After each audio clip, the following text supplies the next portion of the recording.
It's finally here, ladies and gentlemen. John Cena's final match. The time is here. The time is now. John Cena officially hanging up the boots. Will he win his last match against the Ring General GUNTHER, or will he go out putting Gunther over? That is the big question today. Plus, we'll be talking things all John Cena. We'll do a Q&A format. If anyone votes any questions in today, we're going to predict the entire show so far from top to bottom and speculate if there will be a last match added to the show. Now, we mentioned what the main event will be. There's going to be a showcase on this. Main roster versus NXT is the theme. That's John Cena's idea. So on the show, we've got Bayley versus Sol Ruca. Of course, Bayley from Raw, Sol Ruca from NXT. We've got the WWE champion Cody Rhodes going against the NXT champion Femi, and what looks to be a potential banger there on the cards. And certainly this one will be also a tag team showcase indeed. AJ Styles and Dragon Lee, if it will ever turn up on the screen, will be taking on Javon Evans and Leon Slater. We'll try and get the image up there for you later on. But NXT, thanks for joining us on the show. It's great to have you on board. First and foremost, I'm got a question for you. We usually go with excitement levels and stuff like that. I'm going to go a little bit different for us this time. I know in the past you said maybe this isn't his final match, but I want you to picture yourself that it is. What are your thoughts and your feelings that this could be John Cena's last match? Are you feeling emotional? Are you feeling sad? Are you happy to see the back of him? What's your feelings of John Cena's last match going into it? I think ultimately it's kind of just the end of what's been a really badly booked year for him. And I know some people aren't happy with who his final opponent is, but it kind of makes sense that it is Gunther, just for the basis that he's going to be in the company for the next 5, 6, 7, 8, 9, 10, however many years. He's going to be a main event player. If you do want someone to beat John Cena, Gunther's kind of that person that should be doing it to get that final match victory rub over him. I mean, I would have quite happily been with LA Knight. I don't know what LA Knight's longevity is in WWE, but I imagine Gunther's is a bit longer. So it's almost like they're safeguarding who is going to be in the company longer by putting Gunther in this spot instead of LA Knight. I think LA Knight could have done with it better in terms of creative, because the guy just seems to piss about in the middle of the card somewhere and never ends up getting to that. Well, if he does get to that main event scene, he doesn't get the wins he needs. But I know, I think people have been fantasy booking the thought that maybe Gunther gets taken out and he gets an emergency replacement, which could be could be LA Knight, or for example, I know you're talking about extra matches or extra opponents being added here. You could do something like a Joe Hendry takes his spot and we have Joe Hendry versus John Cena. And even then, I still don't think Joe Hendry would be the right person because of longevity of where that person is going. So it is a really special spot to take. Gunther is the correct person. In terms of never seeing John Cena wrestle again, I mean, look, if you'd have asked me this at the start of the year, I probably wouldn't have been too bothered. But we've done a couple of videos yesterday that we've gone through John Cena's, what we think is John Cena's 10 best matches each, and we've gone through his Mount Rushmore of who we think his greatest opponents are. And you don't realise till you really look that he has had a lot of great matches and he's had so many great stories. Don't get me wrong, the booking decision on who wins those matches has always been questionable. But yeah, I mean, we've kind of almost been ready for him to leave for the last 4 or 5 years anyway, because he's kind of been more of an attraction than anything else. So I think I'm ready for him to go. Oh, bad feedback then. I think I'm ready for him to go. I don't know. I guess the point is that is there anyone on the roster at the minute who is a John Cena replacement? I mean, people can argue Cody Rhodes. People could argue Roman Reigns, but they're not going to be around much longer either. And you're kind of looking at the roster, which is kind of why this makes sense as well to be like a crossover with NXT, because Cena's had, a 20-plus year career. You're looking at some of the guys that are on this card. They look like they could have 20-plus years career, especially like Leon Slater, Javon Evans.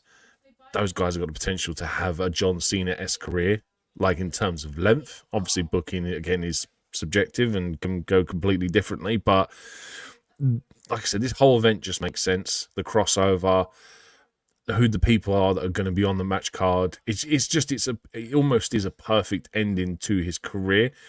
The only thing I will argue is the match art card order, because so apparently from what I heard, John Cena GUNTHER is going on first, which I think is wrong. This meant to be his retirement, so he should be main eventing. I don't know. From what you hear, it's John Cena's decision because the rest of the show should be about the future of the company, which is sure. But it's like, I know he's a very humble guy, but at some point, John, you've got to sit there and go, do you know what? I've earned that. I've earned that right. Like, you've been banging on all year about trying to win that 17th championship because you've earned that right. Well, you've earned the right to be the main event of the last ever pay-per-view you're going to be on. Is there a risk that some people switch off after John Cena's match? I think yes, because if you're not an avid NXT viewer, you're kind of going to miss the whole point of the show, which again is possibly a negative to it. But on the plus side, it's streaming on YouTube for free. So I reckon this will get more, just as many viewers anyway, because it's on a free-to-stream service. You're not having to pay for it. So if it does harm it, I think it'll only ever be so slightly. But that's just because, like I said, your average viewer might just not watch NXT as much as what like hardcore wrestling fans do. I understand that indeed. And then you pretty much answered this question already, so I suppose it's more of a yes or no. Are you a fan of John Cena's idea of WWE versus NXT in the showcase matches here? Dude, I wish they would do it more often. Like, SummerSlam 2019 is one of my favourite pay-per-views that WWE has ever done. And guess what? It's because NXT's on the card. They need to treat it like a third brand. And I've been saying that since Black and Gold days. And they should do something like a Survivor Series that involves them every year. So, yeah, I'm well up for it. I love the idea of it. And more importantly, the people that have got booked on the card are the right people as well. You've got Femi, guy's going to be a WrestleMania main event of 100%. You've got Sol Ruca. She is going to be such a top star in the women's division going forward. You've got Leon Slater, who, yes, I know he works for TNA at the minute, but I'm telling you now that guy is basically signed for WWE because there's no way he gets on this card if he isn't coming to WWE. Javon Evans, one of the hottest young prospects, and you think those two are just like, they're in their early 20s. They're going to be in the company for, like I said, for the next 20 years, those two could easily be there. Yeah, I always love this crossover stuff because worst case scenario, if you get to 2 years down the line and you've got Femi against Cody Rhodes again for some reason, you've got a starting point for it all. It's a happy coincidence for long-term storytelling more than anything. So yeah, man, I love this stuff. Yeah, I love it as well. I think it's a great idea that John's come up with here, and I think it's a great way to showcase the future. And obviously, you mentioned some of the names we're going to get to see here. Femi, like he's got a big future ahead of him.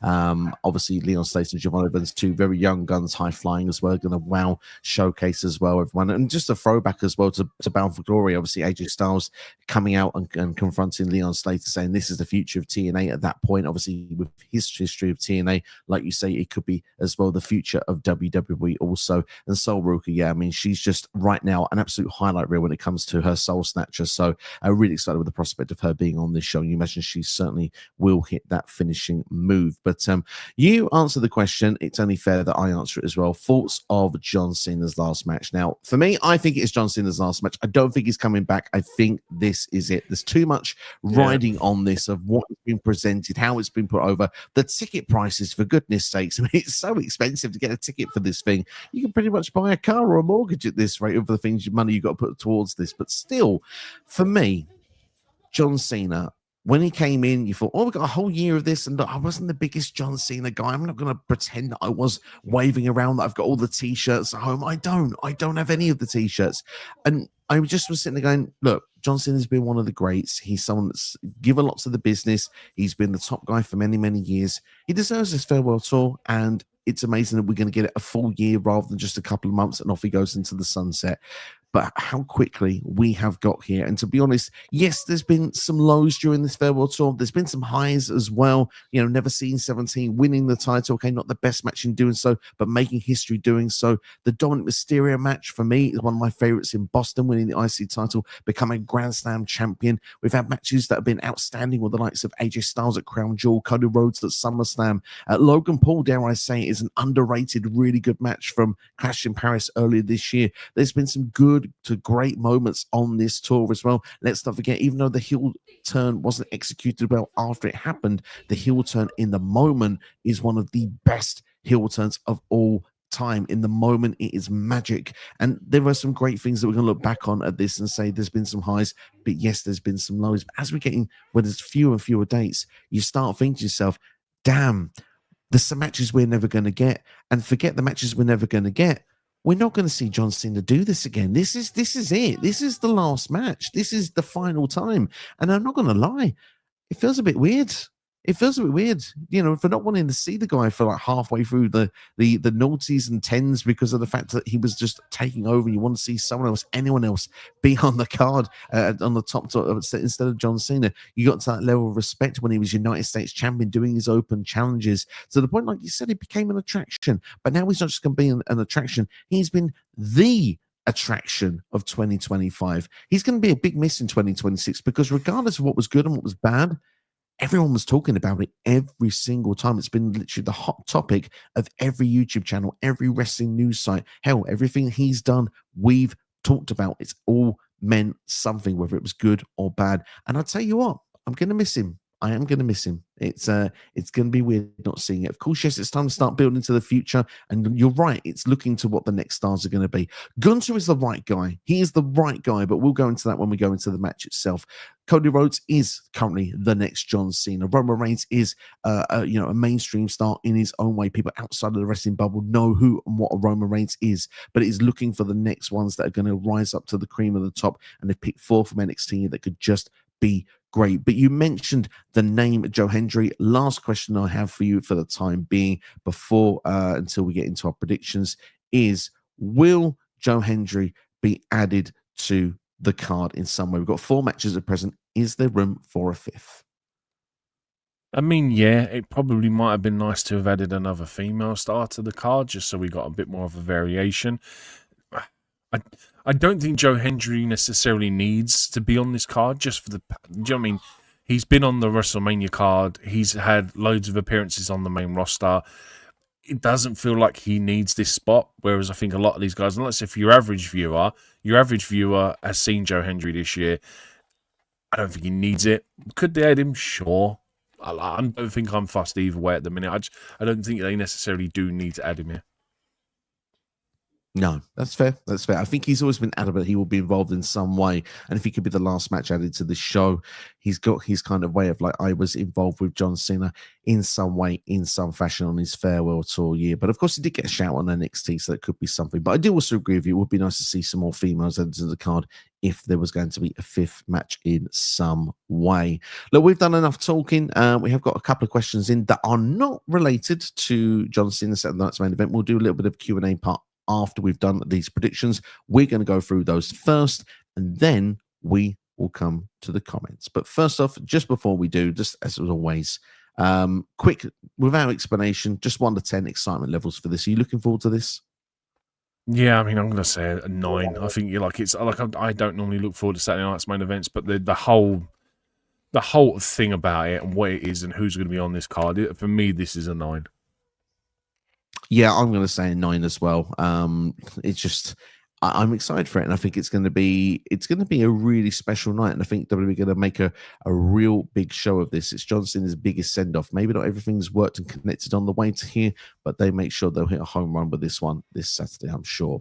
And the match you're most looking forward to, look, it's John Cena Gunther for me. It kind of says what it is really for me, just because of the fact it's his last match.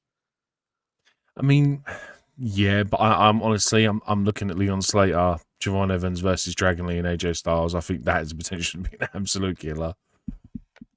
I mean, all 4 matches are going to be special in its way, and I don't blame you for liking that, especially Cody, as a tag team guy. Yeah, I mean, there's so much good stuff. So let's dive into it. But just before we do, the last thing we're going quickly.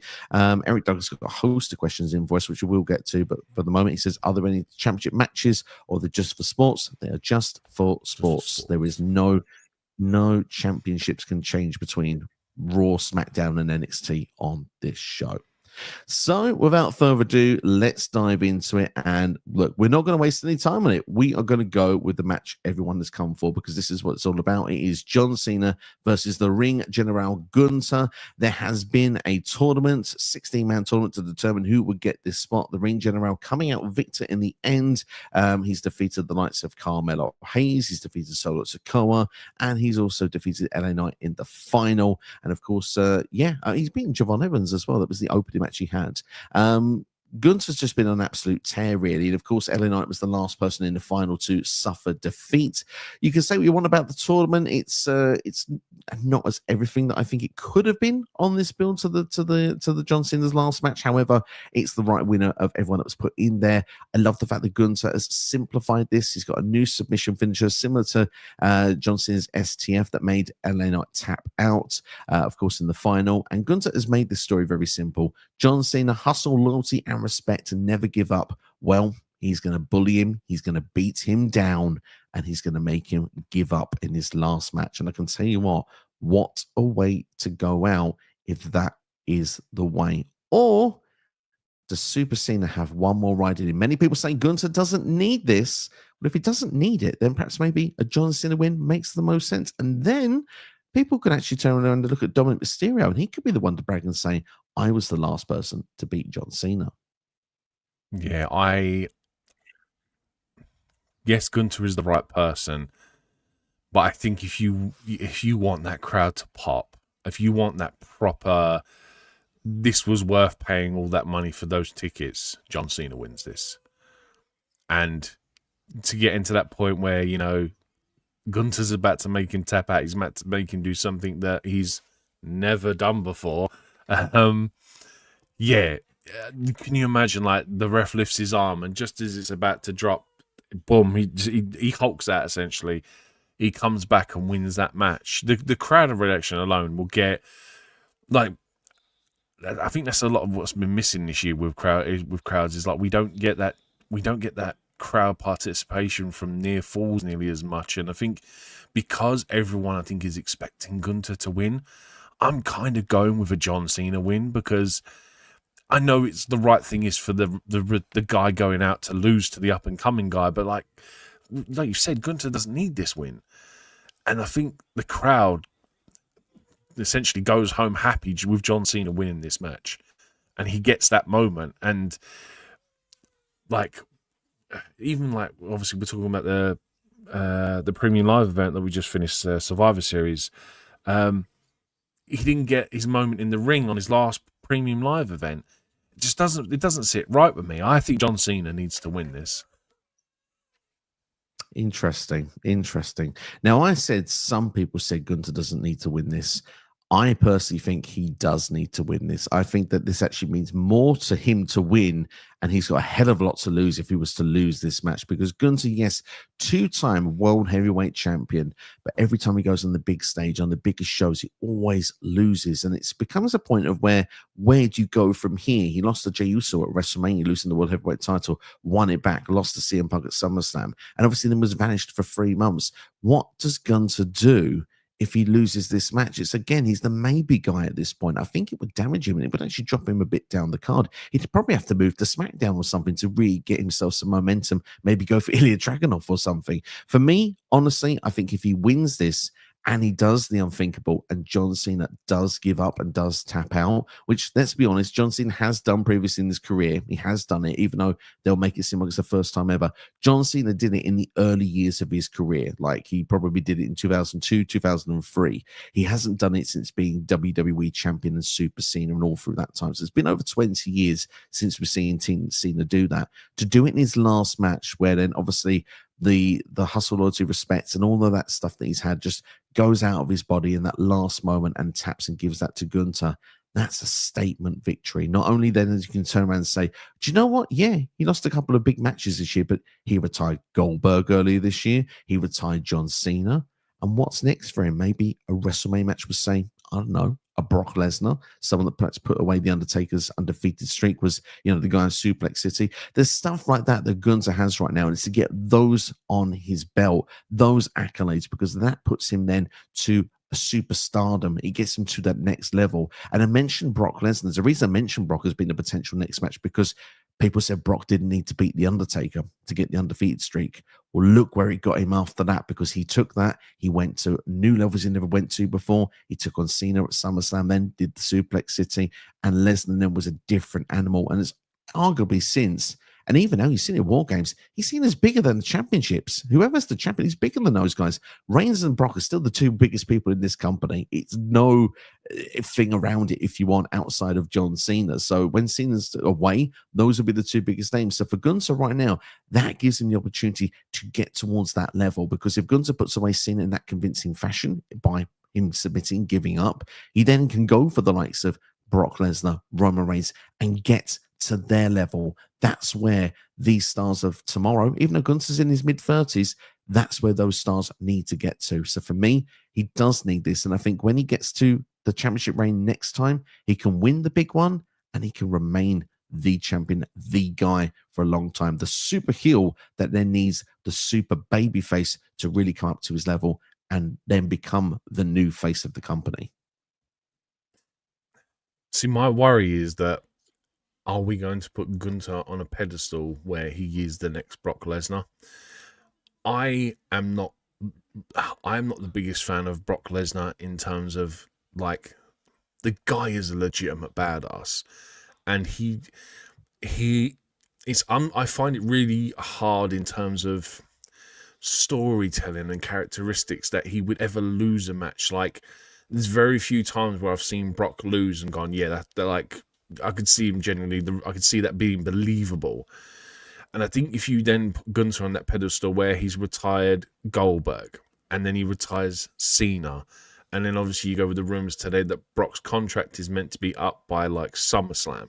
If, for example, Gunther is then Lesnar's retirement match and Gunther wins that, are we not doing the same with Gunther and putting him on a pedestal where, like, you're going to find it really hard to believe that people can genuinely beat him? Like, I remember, I forget what Rumble it was. What was the Rumble where Lesnar started first and went all the way to like 15 before McIntyre eliminated? It's like 2020, wasn't it? Yeah. Yep. Now, one of the very few times where, like, I've, like, one of my best Rumbles as well. And, like, it's ridiculous because you, like, Brock Lesnar is on that point where, like, he's legitimately just eliminating everyone. And you get to like 13, 14, and you're like, this is getting silly now. He's going to win this Rumble. He's going to eliminate everyone. And people started to shit all over it, essentially. And then Drew comes out, and then Ricochet blows him, and he gets eliminated. It's great storytelling. I don't want Gunther to be on that same pedestal as Brock Lesnar, where I find it really hard for people like an LA Knight, a Jey Uso, to legitimately beat him. Like, him losing to Jey Uso was poorly booked this year in terms of storyline narrative, and Gunther lost his smile and all that kind of waffle that they tried doing. That's the only thing I worry about with a Gunther win, because if he is then going to go and have a match with Brock Lesnar, beats him, or is the retirement match for him, are we not building Gunther the same?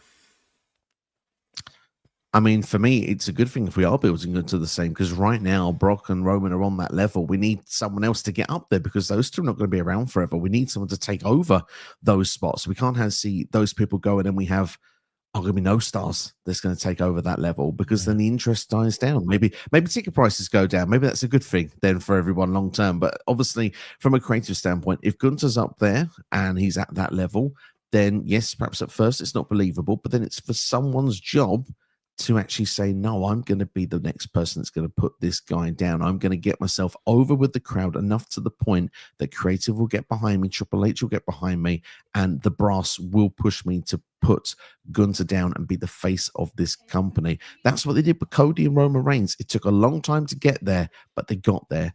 You know, they did it with Drew McIntyre and Brock Lesnar. It's a shame that it was in the pandemic at the time. But, you know, there have been times where they've tried to pass the torch over to that next person. And to get someone in there that currently could be at that level, I would never turn down that opportunity. And this match is certainly a perfect place to make that happen. For me, it's a must win for Gunther. And for John Cena, there's no shame in it. And if it is the fact that he's going on first as well, look, we know there's not going to be any mistakes that were done earlier this year with Goldberg's retirement. Look, John Cena will go out. He'll probably get a beautiful video package to kick the show off. He'll then come out. It's all emotional. Everyone's let's go Cena. There'll probably be a couple of Cena such chants just because, you know, why not for lulz? It's the last time you get to do it.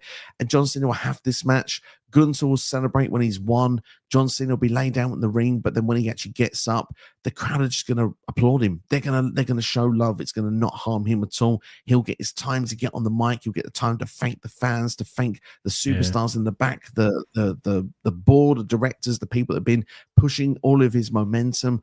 And I tell you what, I'm going to throw this out here now. Someone will come out. Maybe it's a Triple H. Maybe it's a Nick Khan. Maybe it's an Undertaker. Whoever it's going to be.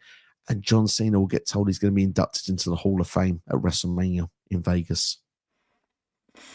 Yeah, it's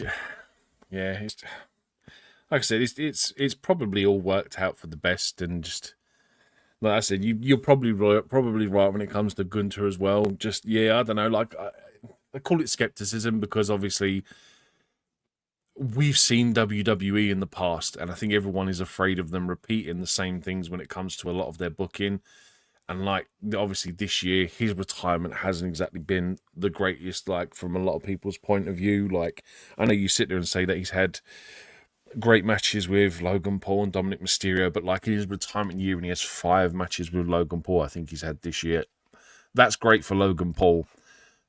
Share some of the wine, you know, pass some of the Kool-Aid round to other people. He's like, there are more people on the roster than just influencer who's become a wrestler. Do you know what I mean? There are, like you said, there's Leon Slaters and Javon Evans that also need that John Cena rub. And like I said, I don't want him to go down the same thing, especially like for instance with AJ retiring next year, Brock supposedly retiring next year. Not that I'll be honest with you, I don't even know if I'm particularly bothered about Brock Lesnar retiring because I've never been his biggest fan. And again, the skepticism behind his believability of losing matches has always just been a thing with me. But AJ, I think, is a really important one next year. And I think they have to take this year as a real big learning curve and just kind of learn from it and sit and go, right, this is how we messed up Cena's retirement year. We can't do that with AJ because I think AJ is a WWE superstar.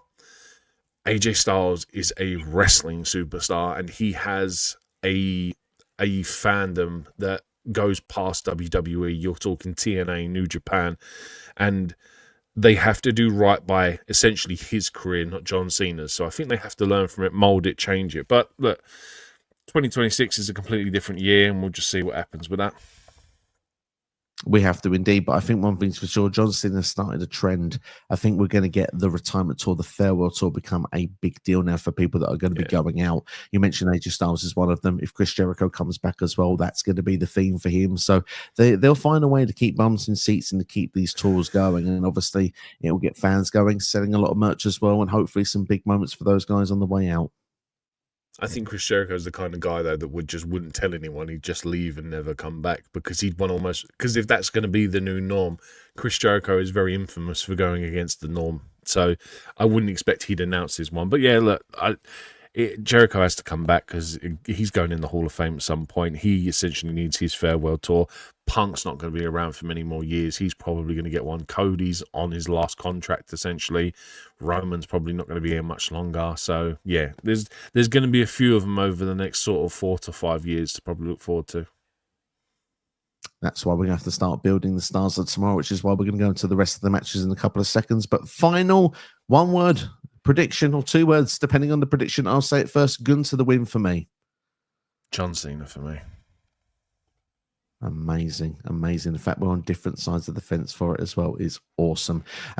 We will go on to more John Cena topics before we end off the video. Eric Douglas has said has thrown in some questions. We'll be answering those as well. But first off, let's go through the rest of the card and what we think will be happening here. And we'll start off then with Bayley from Monday Night Raw versus Sol Ruca. What an amazing spot for Bayley here on this show. Obviously, many feel she's overlooked a lot of the time. Well, John Cena's probably had a hand in picking her, saying she'll be the one to go for this match. And Sol Ruca seems like a real standout in NXT. Obviously, the Soul Snatcher is a finisher that is wowed everybody, especially when she's even had main roster performances on the likes of SmackDown. She was on Evolution earlier this year as well. This is a big honor for both of the ladies to be on this show. And look, I'll just kick this off nice and early. I think that we're going to get a Soul Snatcher here. That's the point of doing this, so people are wowed on John Cena's last show. I think Sol Ruca's picking up the victory.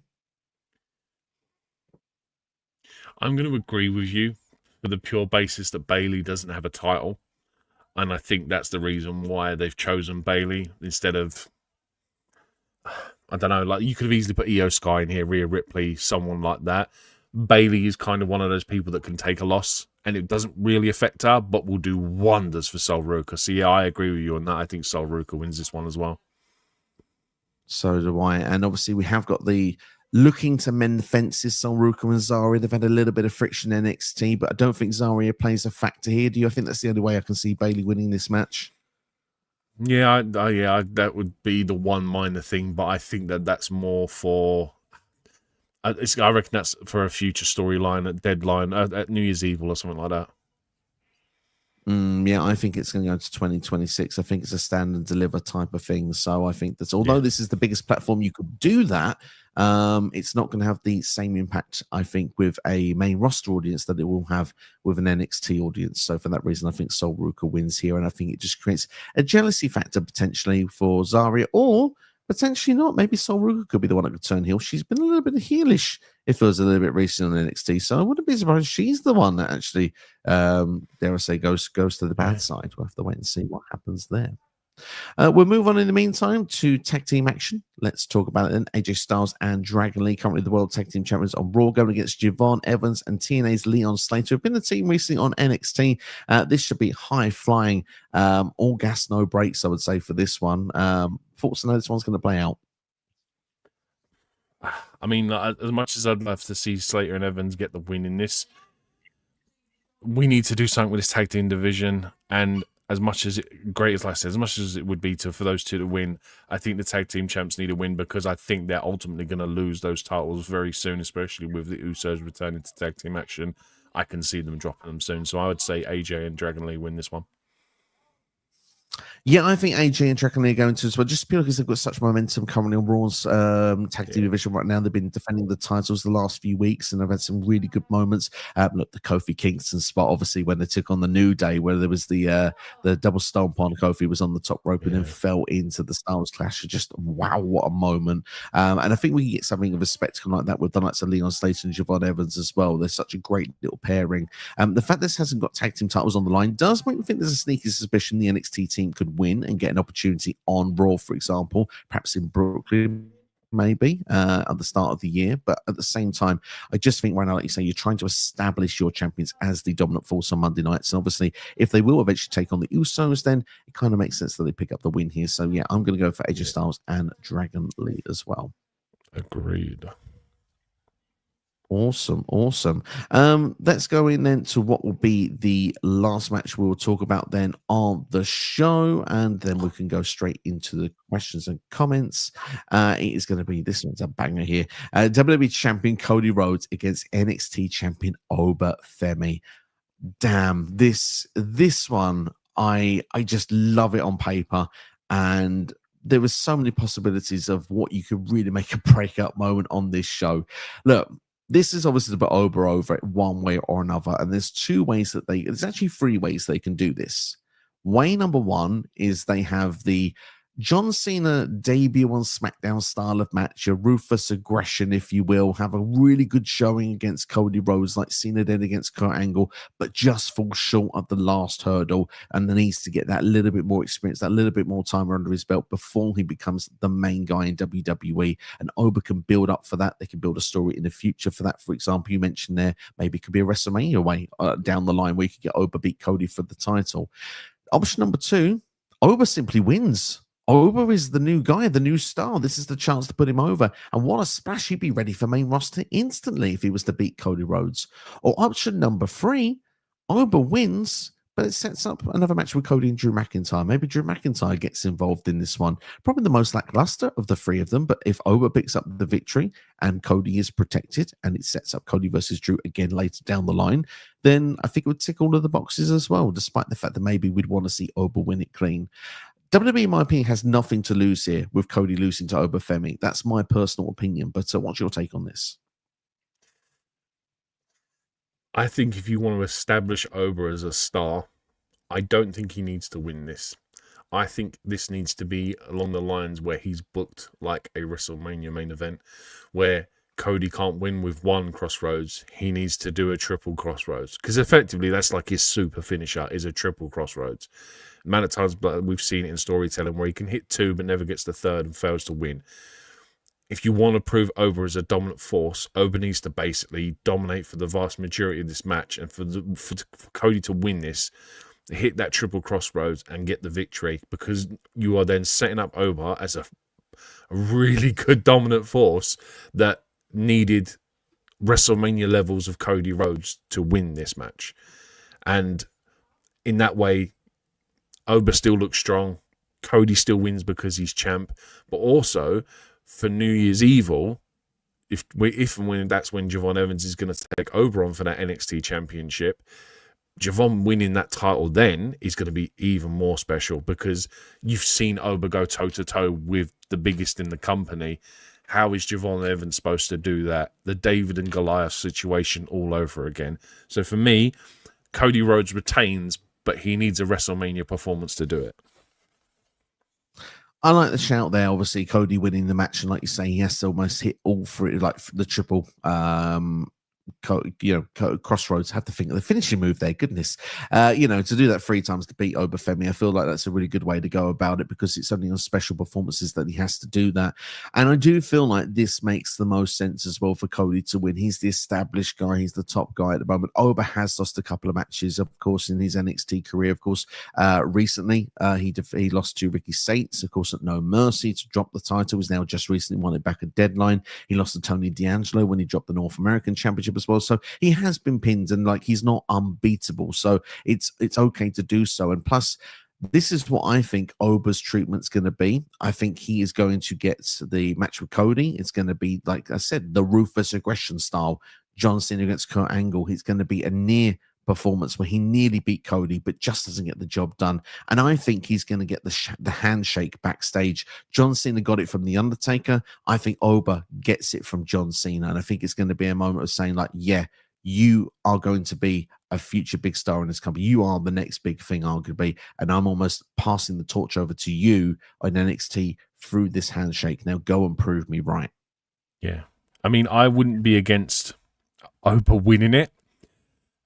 Look, crazy fantasy booking here. Oba winning, losing to Javon at New Year's Evil, comes in at Rumble, puts in a killer performance, doesn't necessarily win the Rumble, but gets into Chamber and then faces Cody for the championship at Mania. Again, purely wild fantasy booking, but like the idea, the possibility that they could do something, very unlikely, but my God, if you wanted to, look, again, and that way you don't actually have to have Oba win at WrestleMania, because he's already technically beaten Cody, so you know what I mean? They're essentially evening up the score.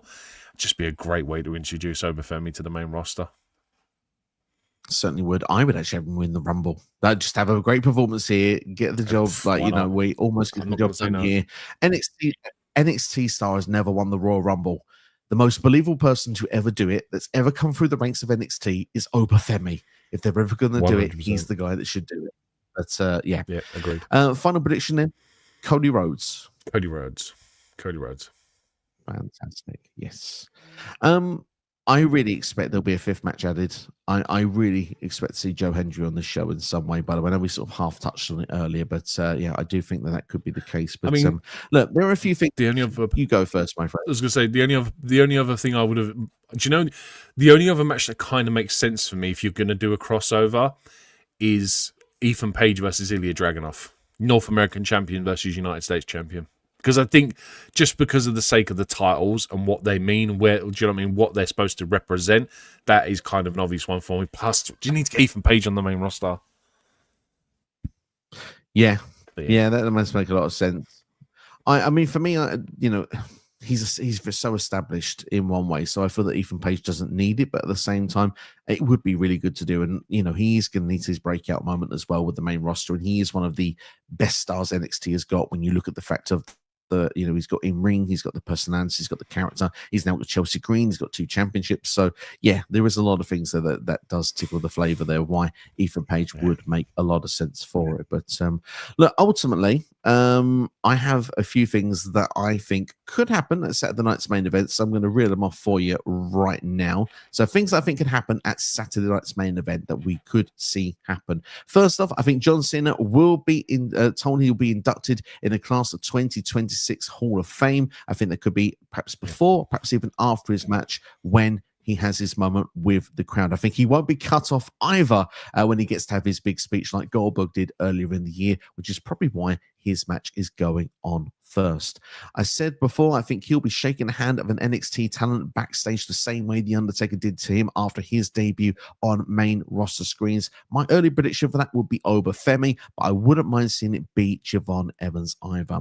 I think we're going to get one of the most beautiful video packages of all time, seeing some of John Cena's greatest moments, greatest clips, and greatest matches throughout the night, just to remind us what a legendary career John Cena has had. Maybe as well some of those epic title wins as well, just to really hit you in the feels. I also think that an NXT star, at least one, will win on this show. They're not just going to have breakout moments. I think we're going to get some winners as well. If you've heard the predictions already, I've gone for Sol Ruca. And the last thing I think that could happen this Saturday, and I mentioned already, I think Gunther is beating John Cena. I think John Cena gives up. I think he goes out the way he should, because he's never given up. But now the fact that it's his final match, there's nothing to lose. It's time for him to give up.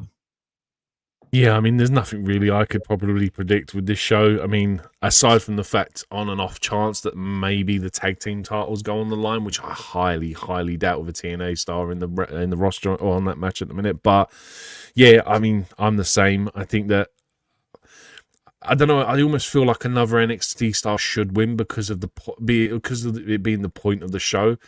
So I wouldn't be against Leon Slater and Javon Evans winning if they're then included in a fatal 4-way later on down the line and they're just a 4th team in that match for those titles. So essentially you do New Day versus Usos versus AJ Dragon Lee versus Slater and Evans, just to, because obviously they've almost earned the right to be in that match. So that I could possibly see them being the second win on the night. Otherwise the rest of your stuff you said is pretty much bang on. Here's a question for you. Yeah, I mean, who do we think is going to induct him into the Hall of Fame? Before allegations, I think Kurt Angle could be, because he's the guy that his first match was. Arguably one of the greatest rivals, and is still with WWE. Edge is the other great rival that is no longer with WWE. CM Punk is still with WWE, so that makes sense. Yeah, there are a lot of names that could be thrown out. Stephanie McMahon, because he almost got fired and Stephanie saved him his job. So that would tick the most boxes for me. Yeah. The problem is she's going in as well, so it'd be a bit silly for someone who's being inducted to then do one. But yeah, I think it is a good chat as well. Before allegations, I think something would have been the one. Yeah, Matt Cardona maybe. We're getting silly now. Anyway, just to say, you went off for saying you wanted to see at least one NXT person win. This is why I think a 5th match should be added, and this is why I think Joe Hendry would make sense of being put in there, just because of the fact you could have him go against The Miz, for example, and I think that would be a match that would be good because it could be short. You can get Joe Hendry, get his spots in, pick up the victory, and The Miz, who is someone who's been kind of neglected on this John Cena's final farewell tour, could actually be at least involved on his final show. Therefore, he kind of gets a small slice of the pie, even though it's not actually a match with John Cena in the farewell year. Yeah, no, that actually makes a lot of sense as well.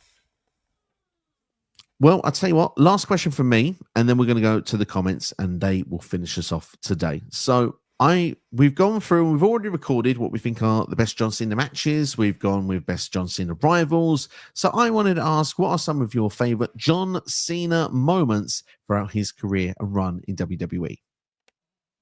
Oh, I mean, I don't. I mean, I could say some, but I think the problem is with half of his moments is like winning the 17th world title is probably got to be the one the biggest one because it's obviously never been done before. Any of his Doctor of Thugonomics promos, because they would always get a crack out of me. The Rumble return, obviously from 2008, is obviously one of the biggest moments as well. I mean, like, the guy's done so much over his career. Like, he's won everything. It's like you could literally stick everything against the wall, throw a dart, and whatever the pin sticks in, like, you could pick that as your favorite moment. The guy has done so much. But if I was to pick one, I mean, like, I'm going to cop out and say the 17th world title, because I don't think anyone was ever expecting to beat it. And I think it will be a really long time before someone ever does beat it again. So he's essentially set, at this minute in time, an unbeatable record. I agree with that. We may not see that record beaten in our lifetime. Genuinely believe that, you know, if someone have to, with the way title runs a book nowadays, they're not short runs anymore a lot of the time. So for someone to then get 18 title runs is just, it seems hard to see happening. 17 also feels very difficult as well. You'd think it'd have to be the established, like a Randy Orton would be the closest you think that could get to that spot at this particular moment. For me, favorite John Cena moments, that, yeah, Royal Rumble 2008. No one thought he was going to be in the building. He was supposed to be out for a 9-month injury, came back 3 months into that injury, and then he competed, won the Royal Rumble, and then was at WrestleMania that year. So that was unbelievable. Always going to Raw in the draft in 2005. He always had that vision of him when he come out through the curtain. It just, that was a big moment when he come out there. So for me, that's one of them as well. I love the fact when he put Roman Reigns in his place in the heel turn. Yeah, the heel turn has to be mentioned. Jesus, Elimination Chamber. Like I said, the follow-on wasn't great, but I'll tell you what, the moment itself was spectacular.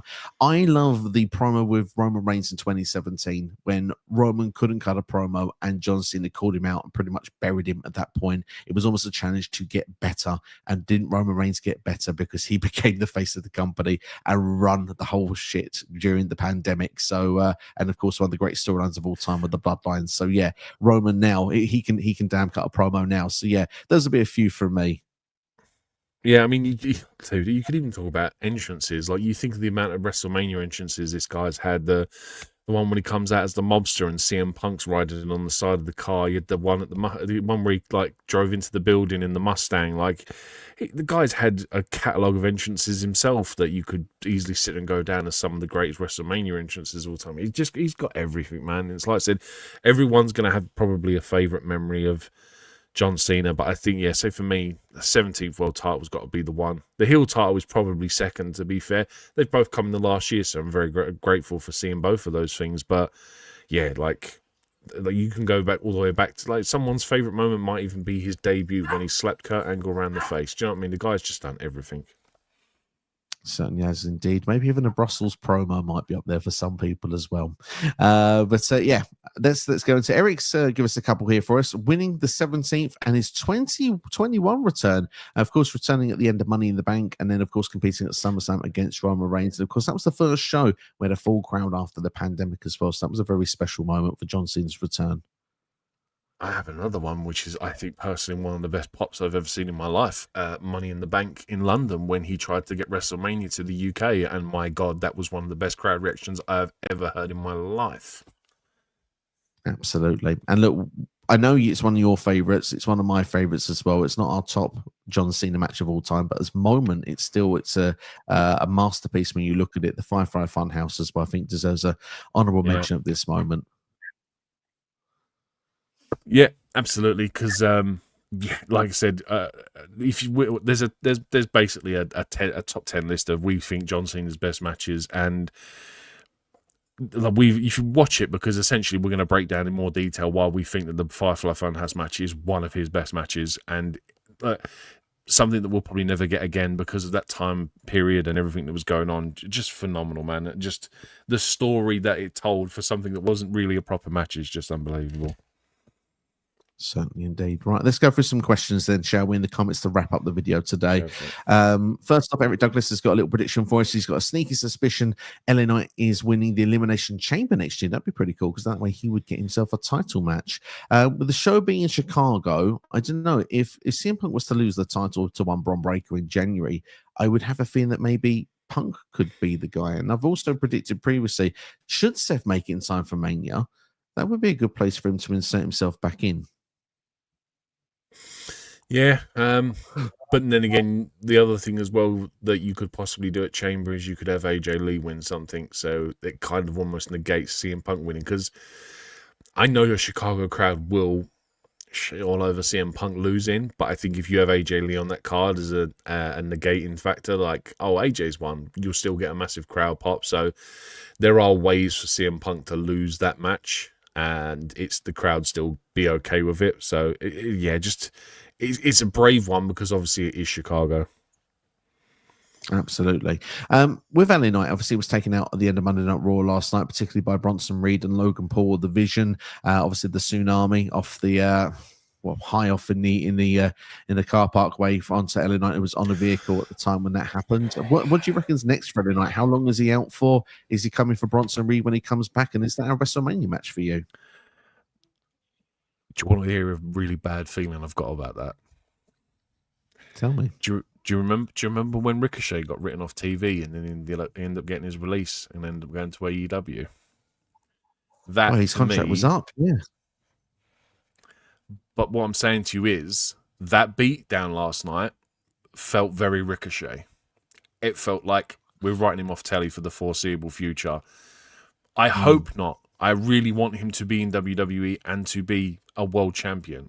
LA Knight can easily do that. I think he has the potential. He has the mic work, everything. I just genuinely felt like that was a Ricochet style beatdown. And I like I said, just give me that feeling. I hope I'm wrong. 100% hope I'm wrong. But I don't know. It felt excessive to the point where, like, it sounds like they're writing him off TV for a while. The promo that LA Knight cut as well when he came out to the ring to save Rey Mysterio was also, I feel, very over passionate than what he would normally deliver. So again, hopefully I'm wrong.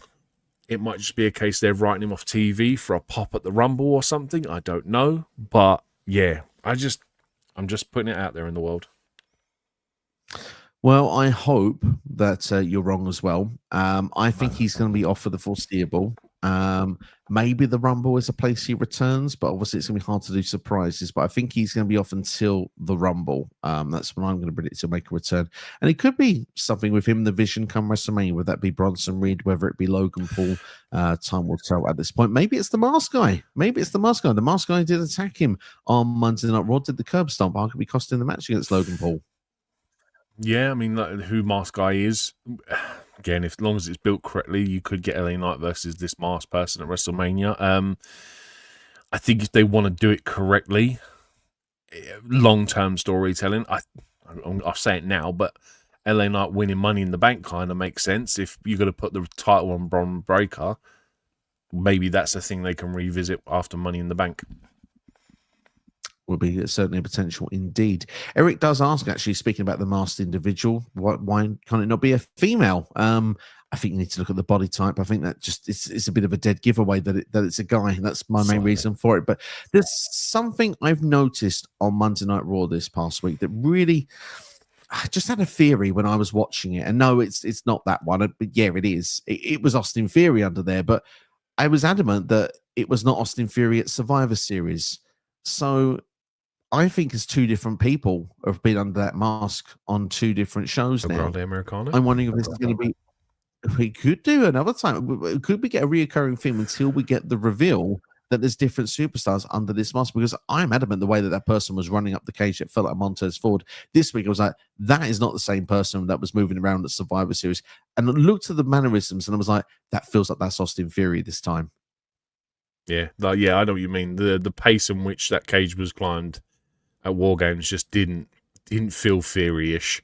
Whereas, yeah, the one from Monday felt a lot more, even like the swagger that he carried just felt like Theory on Monday Night Raw. So, yeah. And look, I just hope it just doesn't fall flat on its arse and just ends up being a big disappointment like a lot of their stuff as this year, because next year is going to be a real proving point for WWE with their creative and their storylines. Totally agree with that. I think we're going to find out who that person is in the Barclays Center in Brooklyn on January the 5th. I think Bron Breakker, CM Punk, we may learn who it is on that occasion. Eric says he hopes that either Tatum or Zarya get added perhaps to Saturday night's main event to take on Charlotte. That's a match that Eric personally would like to see. Asking also where Ricky Saints goes after losing the title, is upset with Ava because, well, now Ricky doesn't get to face Cody anymore. I was so happy it was not Cody versus Ricky Saints. Nothing against Ricky Saints, big fan of his work, really like Ricky Saints. However, I just felt it would have smelt very political had it been Cody versus Ricky Saints. They've done this dance before, they're really good friends. It just feels like, for me, this is the right business move of it being over Femi and not Ricky Saints. But I tell you what I think will be good from this. Where do you think Ricky goes after this? Well, I think he's going to turn heel. I think he's going to cost Javon Evans the match when it comes to New Year's Eve against Oba Femi. That's what I think happens, because he can't beat Oba, and he's not going to be able to stand the side that Javon Evans might be able to get the job done, because he keeps calling Javon Evans kid and that you'll be a great champion one day. You've got the whole future. My time is actually right at this moment. When he realizes it could be Javon Evans' time and not his, I think jealousy factor is going to kick in there. I think he's going to be costing Javon Evans at New Year's Eve. I think it sets up Evans versus Saints for Stand and Deliver in April. I 100% agree with that. I just don't know if he necessarily costs him at New Year's Eve, or I think Javon wins that title, which is the ultimate crux in why Saints turns heel, because Javon did something the Saints struggled to do. And I think that then builds for a NXT Championship match between Evans and Saints at Stand and Deliver. So, yeah, I like I said, I totally agree with what you just said. If we'd have got that video package with Cody, Saints, and Oba before predictions we did the other day, we'd have got predictions a lot more correct. But as I say that again, the package itself, where you have Cody and Saints and Oba in there, he looks at Oba once, and the rest of the communications is eye to eye with Saints, and I'm like, oh my god, you couldn't foretell that Ricky Saints was going to win this match from Cody alone. Doesn't look at Oba again, and I'm like, oh, you're basically just disrespecting Oba by like not even giving him eye contact. I thought, oh my god, Saints is winning, and then to have Oba win, fantastic. Like, sold me a complete fucking fall. Excuse my French. That's all right. We love a bit of French on this channel. But yeah, ultimately, it's another thing you complain to. Maybe Oba and Cody are face to face on SmackDown this week, and maybe Oba will be like, "You didn't even acknowledge me. You didn't even look at me." And yeah, they complain to a story just on that. Yeah, it's people will learn to love Oba Femi's music because it is fantastic. It really is awesome. And the little dance he does to the ring as well, unmatched. Noob says another match for Saturday night's main event, wanting to see a multi-team match for the women's tag team titles. Of course, that would need to include NXT as well. Noob, let us know what team you would pick. What established NXT kind of cool. women's tag team would you be after? Because I don't know of any. Fatal Influence. I would have gone with obviously Sol Ruca and Zarya, but that's kind of it. The ropes at the minute. Izzy Dame and Tatum Paxley, but none of them are together at the minute. No. Well, so yeah. By the way, I'm going to say, I'm just going to add this. I'm just going to add this here as well. Tatum Paxley was fantastic. Her character work in that match with Izzy Dame, the start, and you can see the tear that rolls down her face. Beautiful, perfect acting from Tatum Paxley. My opinion of Tatum Paxley went up tenfold after that. Great character work.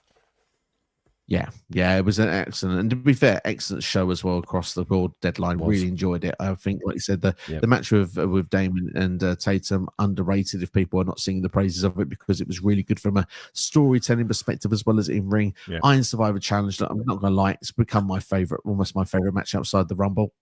Love it. I think, men's and women's. You know what? I think it might actually be my favorite match, because I think with the Rumble the last couple of years they've been underwhelming, whereas this has the potential to be so creative every single time. I think it might be my new favorite match type. Keep an eye out. This will be a WWE main roster show within the next few years. It's going to happen, and it may even be the December spot. It may be, because in that way that determines who gets the title match at the Royal Rumble. Yeah, and obviously solid, both minimum 25-minute matches, not too long, multiple pinfalls for most parts of them. Just a great, exciting match. Certainly did. Just to say, by the way, there's a bit of a contrast. Mason's coming. He said he watched NXT Deadline live, and at 1:40 he went to bed because he was so bored. Hated seeing Oba Femi NXT champion again. WWE booking Jordan Grace like a joke. Done with NXT. Sorry, Mason. I hope you're not done with us while we're talking about it so highly. Yeah, I mean, look, I wasn't too keen on the Oba Femi win, but in terms of story, Saturday night's main event, and Javon Evans getting that NXT championship, it kind of makes sense. I know Oba Femi's been champion for the longest time, but honestly, stick with it, man. It's going to get good. It will be indeed. Did we like John Cena's music album? I actually do have one of the songs on my Spotify because a bad man, because it's just the music video is a parody of like 80s sitcom characters. It's got Gary Coleman in it, and it's got like the A-Team van, and it's just a fun song, man. I do like it. Couldn't tell you about the rest of the album. Never listened to it. No, I haven't listened to it, so I couldn't tell you. This could put away your theory. Ellen Knight Riss has signed a 5-year extension in WWE. So love to hear it. Use that a little bit. Mike, Italian Habits Mike in the house, he says, I hope you're well, Mike. Thanks for joining us. Says, how would you put Chris Jericho's return to WWE? Should it be a surprise return, or should it do it with vignettes hinting a Jericho return? I mean, I always love, because Jericho's the master of the vignettes. It's always good with those, but he's also done the master of surprises as well. He's been in a couple of Rumbles in the past. Yeah, he's always had a good surprise return at the Rumble, because I think he came out as number 1 or number 2 one year, and that was when he had I think he first debuted the jacket that year, didn't he, as well, and everything. And yeah. I will always be up for a Chris Jericho surprise, because it will always get the best reaction. I never want to be told of someone's return. I always enjoy the pop more if I'm surprised by it. Yeah. I mean, I do love the idea of the surprise factor as well. Should he be under a mask when he's unveiling himself and returning to WWE? Maybe he's the surprise attacker. Who knows? I mean, I've talked with Jonesy about this offline. I'd find it very hard to believe with the fact of like him running up the cage and all that sort of stuff. Like, it just doesn't feel believable that it'd be Chris Jericho. So for me, I have a disconnect with that. You've never seen me and Batman in the same room. It doesn't mean I'm not Batman, okay? Fair enough. But the thing is, though, Jericho would have the character work and the experience and the knowledge to pull the act off. But at the moment, I just hope at the moment that he is. Sorry. Just because of the fact that I think the masked person is a part of the vision. I don't want Jericho to be a part of the vision. I want it to be Young Guns. I don't want it to be an experienced guy. He needs to be a masked guy with a faction of his own if he's going to be that person, in my opinion. Sorry, now I'll let you go. Yeah, agreed. No, it's fine. I just hope that he comes back jacked like he's done before. Like he gets his dad bod every once in a while, and I'm hoping on his return he's ripped. Like he's been in the gym this whole time, just like pumping weights, shedding body fat, and he comes back looking like $1 million, like he's never been away. Yeah, that would be quite nice to see. I just hope he's got a list with him. I'm sorry, I love that gimmick. I want that to come back. I've no shame either. Overkill.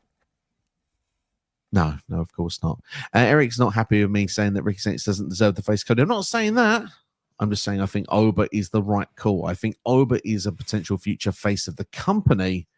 I think Ricky Saints is one of the faces of the company, but I think Oba has the potential to be the guy. There we are. I hope that clarifies that.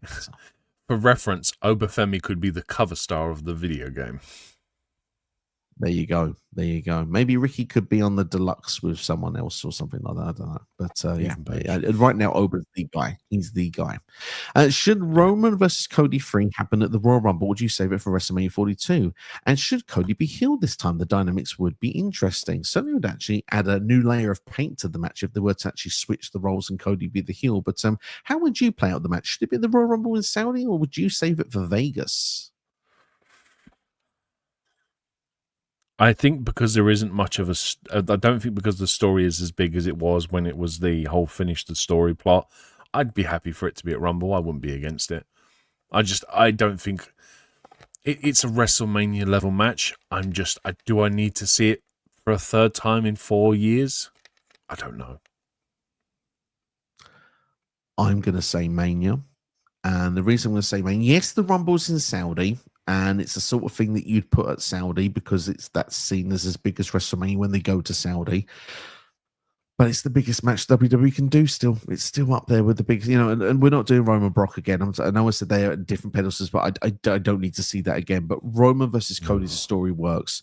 And if you make Roman win the Rumble, and that's the title he chooses because he's playing this title would look better on me and not deciding which one it's going to be, this time you can say that Roman Reigns needs to finish his story. You can really play over dynamic of that way. And I just think actually you can make some good character storyline narrative work with these two at WrestleMania rather than just, dare I say, throw it away at the Rumble. How many Rumble wins does Roman have? Is it 1 or 2? 1. Yeah, it means he could do it. Yeah. I like, as long as no one ties Austin's, unless they are deserving of tying the record of winning 3 Rumbles like Austin, no one should be beating that record, especially not the likes of Roman or Cody, because they are already established top stars. A 3rd Rumble win is for someone who you're pushing to that level. Like, for example, Jey Uso would have been perfect if he wasn't booked to, like, obviously worse. But I don't want Roman to win the Rumble. It makes sense because obviously I think the plan is then shifted for Sami to win the Rumble next year because Mania is in Saudi next year, in 2027, sorry. So they've just pushed it back a year, and I don't know. I'm still hopeful that Sami wins it, but we'll see. Imagine Roman and Sami as the final 2 in the Rumble. That could be really fun. And do you want to know another reason why I think this makes a lot of sense for WrestleMania? Hear me out. Why I think this makes a lot of sense for WrestleMania, because Jey Uso's gone back to being a tag team wrestler this past week. I don't buy that for a second. Jimmy Uso was saying on the mic all the things that have gone wrong. We've lost War Games. We've didn't win at WrestlePalooza, but then Jey lost the world title. Jey lost in the John Cena tournament. Everything involved Jey losing. Not everything involved Jimmy losing. Jey is in this because he's lost his confidence. But the second that the Usos don't win a tag team title or something goes a bit wrong, Jey is going to flip out on Jimmy. We could get Jimmy versus Jey again at WrestleMania, but it could be Jey as the heel. And hear me out here, because he said the belts look better on Roman. The second Jey Uso turns heel and gets his mojo back and stops yeeting all over the show, he might be a reason that Roman doesn't win that match, and he might cost Roman that championship. And then he goes for become tribal chief, head of the table, Urafala. It could be this next layer of the story of Roman and Jey to get Jey to where Roman's position is meant to be, because overall, Roman's got this down as well. The promos are set. Look, you had the opportunities, kid. You keep mucking up. You keep yeeting all over the place. You did it in War Games as well. Like, this is stuff he can hold him out on. Look, you make sure you get the win. You make sure you get the digging. You don't just pose for the crowd all the time. You're letting yourself down. You let the family down. You let me down. It's simple storytelling here to get Jey to turn to that side where he emotionally breaks and goes to the heel side. And then he doesn't want to see Roman with the gold. He wants to see himself with the gold. Or maybe even better yet, he wants to take the gold from Roman. Yeah, I mean, the other alternative spin that I think you could put on it is if Jimmy and Jey do win the tag titles, they can essentially go on a year run with those titles. Go back to having some really good tag team matches with everyone. Establish the New Day the Usos as one of like the best tag teams of all time. Because then, if you are going to then do Sami winning the Rumble in Sami win the Rumble in 27 and then winning the title at Mania, you could then do that Roman storyline to the end of next year. Jey can then win the title. Sami wins the Rumble, and we get Sami versus Jey at Mania for the title. Which, ultimately, I'd want it to be KO. But like at the minute, that's not obviously a possibility. But obviously, just taking your storytelling, adding my spin onto it, and then getting, like I said, a Jey Uso as a heel champion at Mania versus a babyface Rumble winning Sami Zayn. The story you could tell with those two alone is massive, because it goes back, like, at that point, 4 or 5 years. Sign me up. That's all I'm going to say. Sign me up. It sounds quite exciting. I'm actually now liking the idea of a Roman Cody 3. Hey, we've had it with Austin and Rock. They did it 3 times, so why can't they do it with the modern spin? Only on the basis that Jey turns heel. Maybe not necessarily, but still, it's a big feel match. I still think it does work as WrestleMania for me best. Should NXT put the rocket on Kendall Gray and make her NXT Women's Champion? We could end it just at Kendall Gray and just answer yes. I feel they should. Women's division has been hurt with JC Jane as champion. Kendall Gray would revive the women's division. She is kind of, I don't want to say flavor of the month, but she certainly has got momentum on her side right now, Kendall Gray. I would not be against it. I don't think it's going to happen as of yet, but I would not be against it. And also, that could be an NXT team that could go for Women's Tag Team Gold, is the Ring QCC. Yeah, it's very true. Yeah, I mean, look, you and me, we completely squashed Kendall Gray when it comes to winning the Iron Survivor match, and lo and behold, she walks out. I think we almost discredited the Evolve Championship, really, as it actually being anything of any sort of... Does it actually really mean anything in that company as a developmental championship? But hey, man, look, you're talking about them putting a rocket on her. They've already done it. She's now got a women's championship match against JC Jane. I mean, look, double champion, I highly doubt it, but the experience is there for Kendall Gray. A loss isn't really going to harm her. She's still Evolve champion. JC Jane gets a slightly more extended run until we build someone like a Jordan Grace to win that title off of her, or someone along those lines. Absolutely, yeah. Foolish we were. Foolish for not going for Kendall Gray. We should have seen it coming a mile away. No, but honestly, I would not be against it, Mike. She is fantastic talent. She's really over at the minute, and why not strike while the iron's hot? Go for it. Exactly. What's the worst that can happen? Eric says he could see Fatal Influence, Ren and Kendall Gray, Kabuki Warriors, and perhaps maybe Liv and Roxanne could be the teams that could go for the women's tag team titles if they wanted to throw that match on Saturday night's main event. Fair. I think the only problem is they're already planning a 14 women match for those tag team titles already. So to throw on Saturday night's main event with doing the same match type with NXT talent, I just think is the reason why they won't do it. I kind of agree with you, but yeah, if they did do it, not against it, but I agree with your reasoning. Tim and House, thank you, Tim, for joining us. What's happened that Stacks won from NXT, won the TNA International Championship at TNA Final Resolution last Friday? Absolutely. Apparently, a big TNA guy is Stacks. His big dream was to win TNA Gold in his career, and he's done it. So yeah, over the moon for him. Didn't even know, if I'm honest. I've not caught up with TNA, so I didn't even realise. Stacks has been so under the radar since D'Angelo left that I almost feel he almost feels non-existent. And I know they've been doing a whole NXT versus TNA thing, but the guys that were on that NXT team are just generally not used, like Charlie Dempsey, Lexus King, Stacks Lorenzo. Like, there's just people on there that aren't used on TV. So, look, great for him, but I genuinely didn't even know. No, fair. That's fair. You mentioned a lot of those names, and with the way NXT is booked right now, there's a lot of names in there. Quick answer for me on this one, because we need to wrap things up in a second. Do you think it's time that we get a transfer window, a draft, shake up, some sort of description to just clean up the rosters just a little bit? I don't think they'll do anything till after Mania now. I think they'll make a spectacle of it again, and I don't think they'll do it with Rumble around the corner.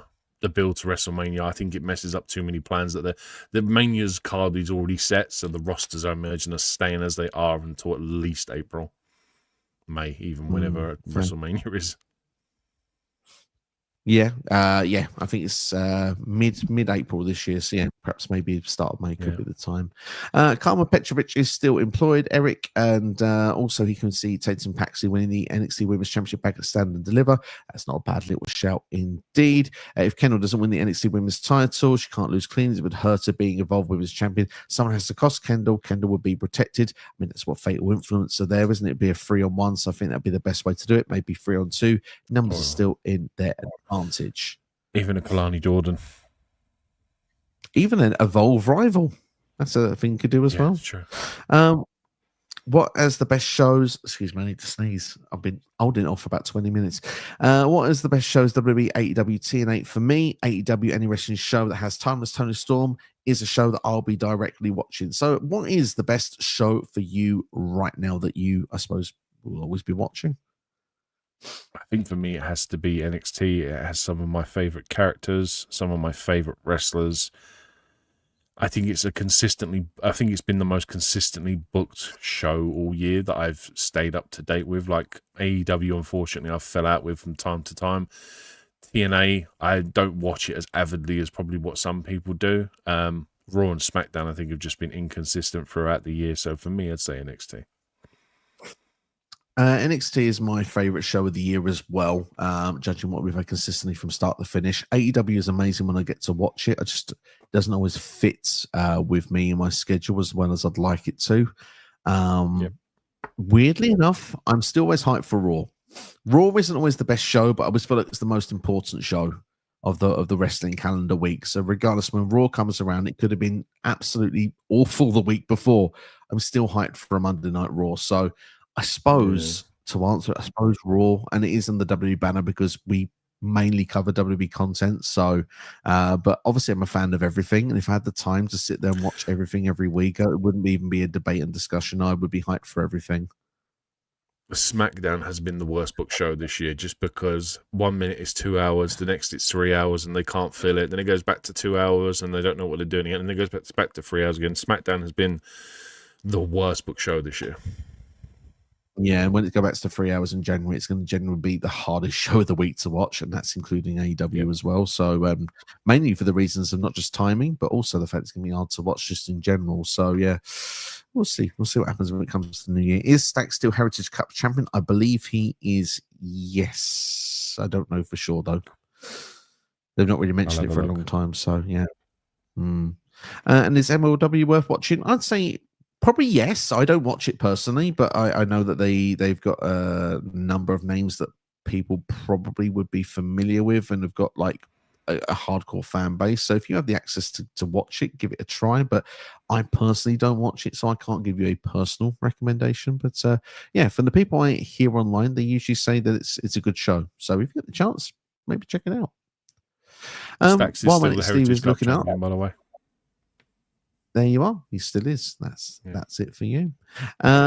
Well, that's it from us, ladies and gentlemen. If you want to share your predictions of who's winning the last match of John Cena's career, is it John Cena or Gunther? Let us know in the comments below at the end of the video. Thank you for watching. If you've got to this point as well, hit that like button, share with a friend, subscribe, all the good stuff that seriously helps out the channel. Hype as well. Hit the hype video. So that way we can get hyped and stay hyped as well. Videos coming for you this week that are already recorded and in there. We've got John Cena's greatest matches, top 10 video coming out for you. Hoping to get that out tomorrow, if not Thursday for sure. And John Cena's greatest rivals will be out in the short for you as well. So good stuff on the way for you later this week. But that's all from us. Thank you for watching. Look after yourselves and each other. Big thanks to NXSteve and the Hot Seat as always. And we will see you for the next one. Take care.